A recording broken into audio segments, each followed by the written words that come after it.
Oh, hi. I didn't see you there.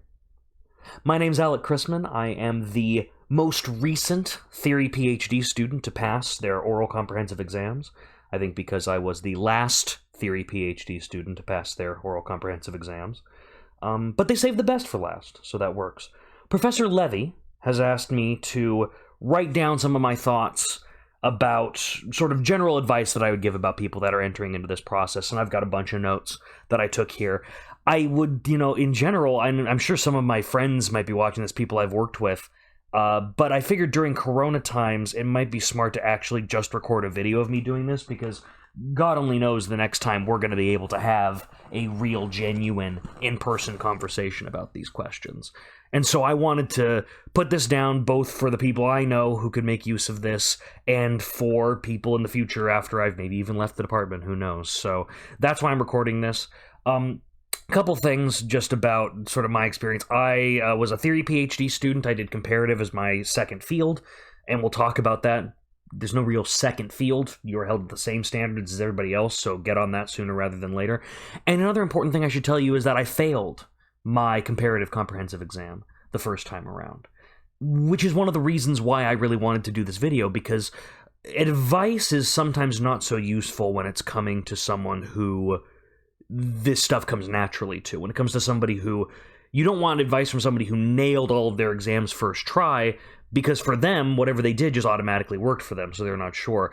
I screwed up, and I made concrete mistakes, and I can tell you, having done that firsthand, what some of those mistakes were and how to overcome them. So I've split this up into 4 broad categories. First is general comprehensive exam advice, just things that I wish I'd known more during the study phase.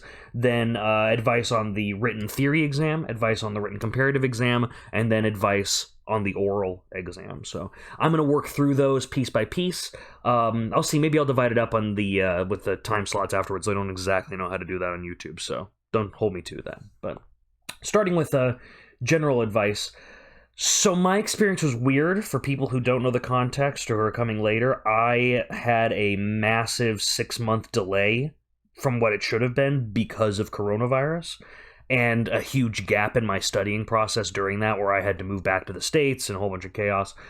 So some of this might not be as true, but my experience was, the thing we got told by all the professors, which is true, is that studying together is really important. Having group study, holding each other accountable, not putting it off until the very end, that's incredibly important. This is not a sprint, this is a marathon. You cannot cram for this test.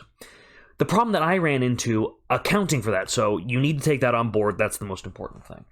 The problem I ran into accounting that was that I was letting group study interfere with what I needed to do to be good at the exam, to take in particularly on the question of comparative politics. I was realizing that I was coming in the way that we set things up and happily talking through the reading I was doing each week and having my opinions on it, all that stuff, but it wasn't really sticking. What I wound up needing, and we'll get into this later too, is I wound up needing much more concentrated study aids. I wound up needing flashcards to do my comparative exam properly. And I wasn't, if I hadn't had the mistakes that led into me failing the comparative exam the first time around, I don't think I would have done that. I don't think I would have consciously, even if coronavirus had never happened, I don't think I would have come into that comparative exam prepared, because I was letting the group study fill in for and stand in for the things that kind of in my gut I needed to do on my own. I needed a lot more intensive drilling of certain issue areas to get the details, the core facts of the literatures for those areas nailed down in my head, and that required me to do things that a lot of my other colleagues didn't need to do. A lot of my other colleagues didn't need to do flashcards. Some of them did, but a lot of them didn't. So don't let group study, if you're doing it and you should be doing it, don't let it replace things that you need to do for you. That's important. Another thing, you'll have, at the minimum, if they stand by their obligations by the department, 2 weeks between the theory exam and the comparative written exam. You will need more than that to do a turnaround. You can't spend the month before the theory exam just doing theory, and then in 2 weeks completely turn yourself around to do comparative, or at least I couldn't.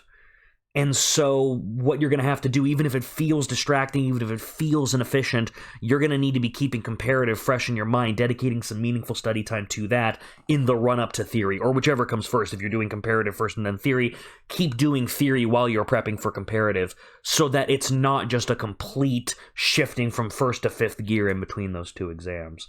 That was painful for me, and that's why I screwed that up, but I think that was another big factor in why I failed my comparative the first time I took it. Another thing, this is minor, your professors will not remember your comp schedule. They will not remember when you're taking comps. They won't remember off the top of their head how comps are graded. This is a major, scary event in our lives at this stage of our graduate career. For them, it's just another hurdle that most students get over, right? Takes some time, but they get over it. And so these are two things. One, just remember that when you're talking to them, remember that you'll have to remind them sort of blow by blow what's coming up next, all that stuff. I confused my advisor. I think my advisor thought, because of various jokes that I made, that I had taken my exams about 3 times before I actually did. But the other thing is the fact that that it's not first and foremost on their minds. Don't let that lull you into the idea that this is going to be easy. It's not going to be easy. This is going to take serious, steady, hard work. Not panicking, not freaking out, but steady, hard work. Like showing up for a 9 to 5, and you just got to spend time. In my case, that was organizing shoes. You just got to spend that time organizing shoes, and it's painful and it's boring, but you do it every day. That's the kind of attitude that I think is going to help you going forward. And when you're writing the comps in general, write like you tell your undergrads to write for you. Clarity and road mapping is the most important thing.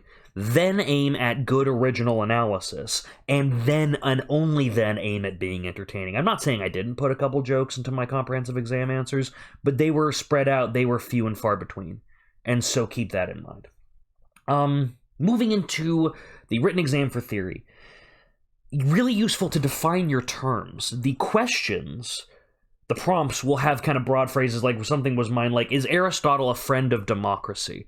The prompt didn't characterize what it meant by friend of democracy, and I didn't consciously do so either, and I got dinged for that. Spend some time defining your terms. Spend some time saying, how do I interpret this prompt? Say that. Do that work for yourself, and then say it in the answer. How am I going to interpret this prompt? What do I mean by this? How does that inform my argument? I got popped on that.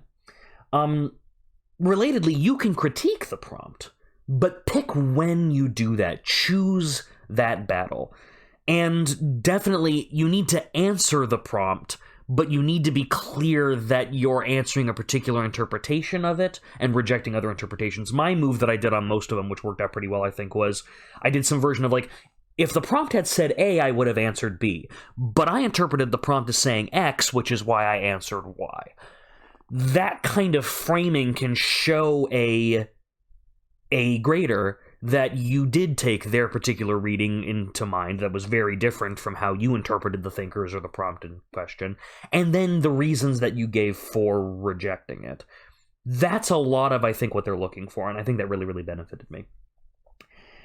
Similarly, it's like you can use an idiosyncratic definition of something like virtue or something like class struggle, a big theoretical concept by some theorist. But just make sure, and I screwed this up, make sure that you signal the original meaning in your answer when you write it. I wrote a whole thing on virtue, and I was worried about going down the virtue ethics rabbit hole, and so I defined virtue as something like human social normativity. And the biggest, most critical comment I got on all of my exam was, the traditional story of virtue isn't in here. It's like, you got to show that you know the basics and then play with it, but it's about showing what you're talking about, the facts of the question, and then interpreting those facts, making an original argument out of those facts. That's most of my stuff for theory. I did pretty well on theory, so again, following my kind of rule, I have less to say about it. Comparative, I have some more things to say. The biggest one is, take the general graduate comparative overview course. It was taught by Professor Meadwell when I first showed up here, and I went, it'll be fine, I'll be able to pick it up.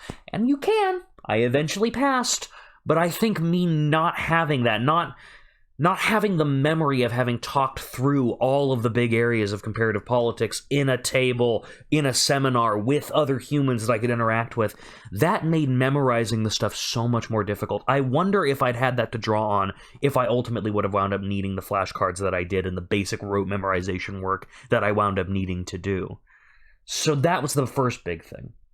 Another big important thing, and the comparative reading list lies to you on this. You cannot cover all the ground they tell you to cover. If you're not a comparativist now watching this video, you're a comparativist. That reading list is huge and insane, and it has so many more different names and arguments that you need to memorize than the theory reading list does. It just does. And sorry, IR folks, I have nothing for you in this. I simply have nothing for you other than maybe the most general things. Given that, you need to choose which ground to cover. The comparative form, the comparative reading list itself says you're expected to know all of this, but you can't, and they know that you can't. So what you do is you look at what are the classes you took. What are the comparative classes that you took? And which literatures are most relevant? Which of the comparative reading list sections are most relevant to that? If you took a class on Latin America, you should probably have the class on democratization and democratic backslide, or the place on democratization and democratic backslide highlighted in your review. That's the sort of thing you need to be looking at. If you took the class on comparative federalism, get that federalism stuff up and get ready to do that. You're not... And the questions are organized around the different classes. I answered the first time around a question on, social capital. But I had not taken the relevant course with Professor Stola that dealt with social capital. I thought I understood it because I knew some Putnam and I knew some arguments around Putnam, but I didn't have the literature background that I really needed to answer that question, and I didn't take the time to learn it when I was doing that beforehand.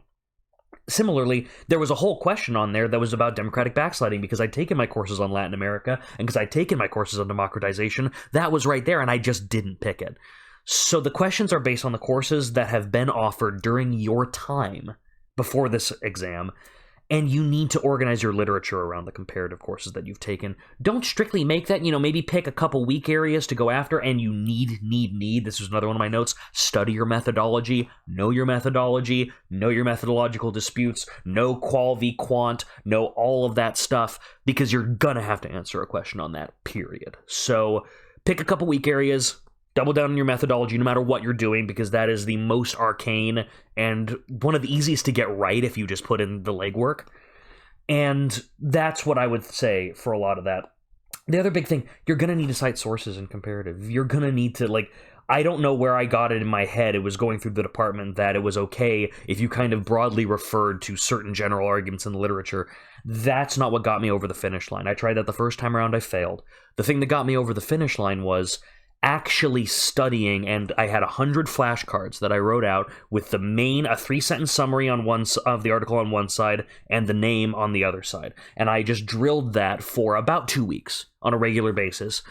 And this is not because I needed to cite 99 sources, but because out of the 99 sources that I drilled, I remembered probably 80 of them. Ultimately, I had them memorized. And then about 35 of them were relevant to the questions that I chose to answer. And the real trick with this that I found really useful is at the start of the exam, I took a half hour to pick the questions I was going to answer and then think through what is every possible source I could come up with off the top of my head right now that would be relevant to those questions. And then I just wrote all of those down with a name and just the smallest amount of text I could write next to it that would jog their argument to mind. And then after I did that, I had a list of sources that I could pull from, and I didn't have to spend any more mental energy on memorizing things and of recalling memorized information in the moment. The memorization was literally just there to carry me from my flashcards 5 minutes before the test to writing 5 minutes after the test. That's all that it was there for. I didn't have to do any more memory work than that, and that was just a lifesaver. It took so much pressure off me, so I could then spend my mental energy for the vast majority of the exam focusing on the argument and the quality of my argument. Last thing on that, comparative is about 50% knowing the literature. It really is. and about 40% doing something with it. 10% is that X factor of brilliance or whatever. But it is much more like you got to show, maybe make it 70% about knowing the literature. Like, you got to show. My big problem was when I first took the test, I was too focused on my argument, my story, what does Alec Christman think? And what I wound up needing to do was go, can I show them what I know about the literature? Can I show them that I know what I'm talking about? That lit review portion of the answer, and you should be thinking about your answers in comparative way more so than in theory, in terms of having a lit review section that lays out what's going on with the literature. That was so desperately important in comparative politics. And so really have that nailed down. Take that time. And if you have to do things that seem below a PhD student, it shocked a lot of people when I told them that I needed to do flashcards to memorize for my comps. Even people that have taken comps in other fields at other universities, right? They're like, you really needed to do flashcards? Yeah, I can't speak for any other school, but I can speak for McGill, and that's what I needed to do. So let yourself do that. Let yourself be a little basic. And that's what saved my life in the end. So those are the 2 written exams. Now we're going to move into orals. I took my orals 2 days ago, so this is particularly fresh on my mind. So the first thing I just kind of want to say, they're shorter than you think. You're scheduled for 2.5 hours. We knocked mine out in about an hour 15, hour and a half. Each professor only had about 15 minutes of time with me. So that was one interesting thing. When you're drilling through and practicing answering these answers, 15 minutes goes pretty fast. I've been speaking for 15 minutes right now. It might feel slow to you, but right now it feels fast to me. So that's one thing that kind of caught me off guard, is the basic thing. The biggest prep you can do going into it is reviewing the questions that they send you after they grade your written comprehensive exams.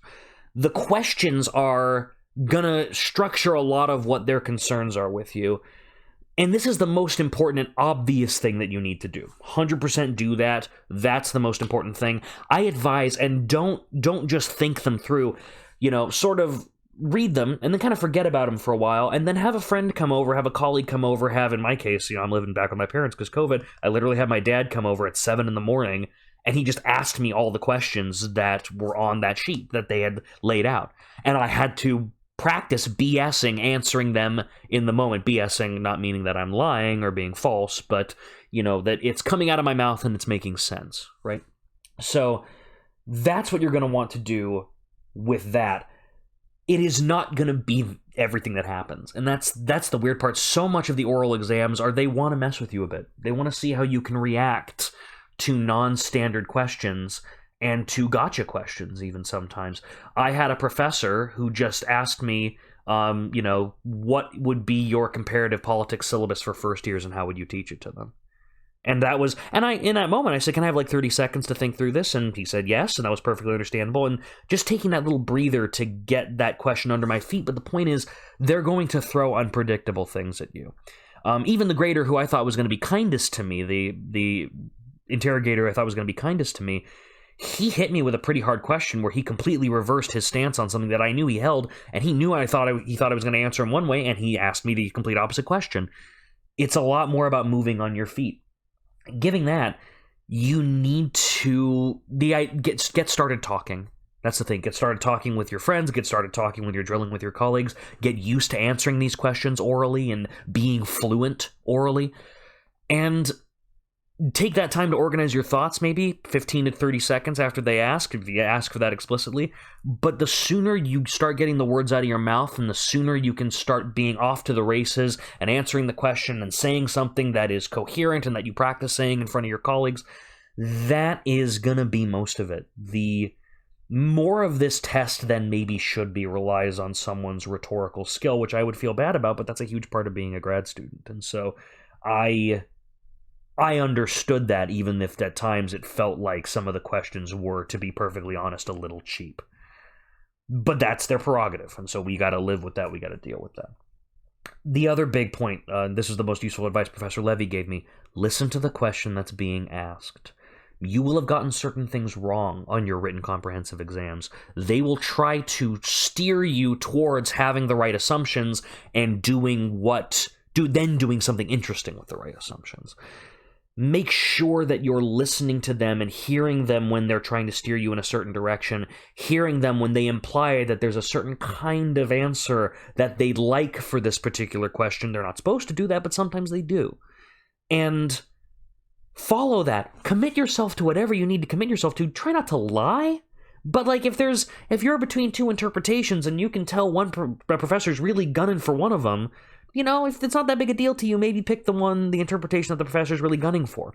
Similarly, it's okay. It's totally okay to sell out your written comprehensive exam answers. In fact, for me at one point, it was even beneficial. One examiner, I took a position on Rousseau that everyone agreed was just wrong, and so I completely switched my position on that. I read up on it, and I took another position. One of the examiners assumed I was going to be stubborn and stand by my original interpretation, and then I totally flipped it on him, which means that he was then kind of tap dancing and trying to come up with, oh no, now I've got to argue it from the other side. And he did a great job. It wasn't easy. But what it was it threw him off a little bit, and I think it made the questions in that section on me a little easier than it would be otherwise. So it's totally fine to sell out your written comprehensive answers if you did something that you thought was incorrect, or if you did something that clearly everyone else thought was incorrect, even if you didn't. I'm still kind of okay with my interpretation of Rousseau, I can say that now, but that was a useful thing that I realized more in the moment that I wish I would have realized at other times. Let's see, what else do I have in my notes here? Almost done. This is a big one. It is okay, I learned, in the moment, to say that you don't understand what reference they're making. I had one professor who I had focused on all these other things. I hadn't answered any questions that really had to do that much with Rawls. And then he just started off with, could you reconstruct the difference between perfect procedural justice and pure procedural justice from Rawls's theory of justice? And I had no idea what he was talking about. But here's the other thing. I stopped and I went, can I talk around this? Is there any way, do those ring any kind of bell? Is there any way I can at least get started talking on this and make it sound like it's something I know what I'm doing? And in that instance, the answer was no. And so I had to look at him and I just said, listen, could you define those a bit more for me, please? Could you expand on that? I'm not sure that those references are knocking loose what you hoped they would knock loose. I'm being careful. I'm not being totally obvious about it, but I did bite the bullet and say that I didn't know what was going on there with that same examiner. And once he explained it, I was able to say something useful with it, and it clearly related to something on my comps answer, so I was able to make it work. The other thing, that same examiner hit me again where he said, and he was clearly trying to throw me off a little bit, he said, there's this very famous conversation in Hobbes with the fool, what's going on there? And I had no idea what he was talking about. And I tried to, talk around it, and I fell into a trap. It looked really bad. And this was the moment when I thought I wasn't going to pass the test. And he said, no, in that very famous conversation, clearly being like, you should know this. And I just kind of gave up, and I said, listen, I can't remember exactly what Hobbes' argument was in that section. However, based on what you just said, and based on my knowledge of the rest of Hobbes' arguments, I can construct a Hobbesian answer to that, even if it's not necessarily what Hobbes exactly says in that passage. And I'm pretty sure, I don't know for sure, but it was definitely satisfactory because I passed, and I'm pretty sure that I might have accurately reconstructed Hobbes' argument even though I didn't have memorized what he said, just based on the premises that I knew. At that point, I think they appreciate you for not BSing them. At that point, I think they appreciate you for just saying, listen, in these two instances, I did not have that part ready to recall first thing in the moment when talking to you. Don't do that too much. Put yourself in a position where you have to do that as little as possible. If I did that twice and I was good in how I answered, I think I'd be able to pull it off. If I did that 4 times, maybe not, right? So don't open yourself up to that as much as you can, but if that winds up happening, and it may well happen, biting the bullet is not the worst of all the possible evils. Obviously, making up an answer on the spot when you don't know what you're talking about is probably, in that instance, worse, if you're completely blank. So bite that bullet if you have to. And the last thing I'll say, and kind of appropriate given how long I've spoken, don't filibuster.